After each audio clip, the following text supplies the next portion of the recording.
मराठी व्याकरण प्रश्न पहिला. लिंग ही संकल्पना विचारात घेतल्यास खालीलपैकी विसंगत पर्याय कोणता?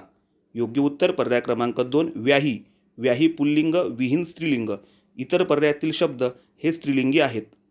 प्रश्न दुसरा. द्विगु समासाचे उदाहरण असलेला शब्द खालीलपैकी कोणता? योग्य उत्तर पर्याय क्रमांक 4 त्रिभुवन. या सामासिक शब्दातील त्रि हे पहिले पद संख्या विशेषण आहे, त्यामुळे त्रिभुवन हा शब्द द्विगु समासाचे उदाहरण होईल. प्रश्न तिसरा. ससा या नामाचे योग्य सामान्य रूप खालीलपैकी कोणते? योग्य उत्तर पर्याय क्रमांक 3 सशा. वाक्यात वापरताना आपण सशाचे, सशाला असे म्हणतो. प्रश्न चौथा.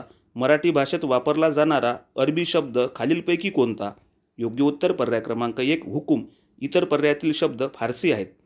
प्रश्न पाचवा. अवधान या शब्दाचा विरुद्धार्थी शब्द खालीलपैकी कोणता?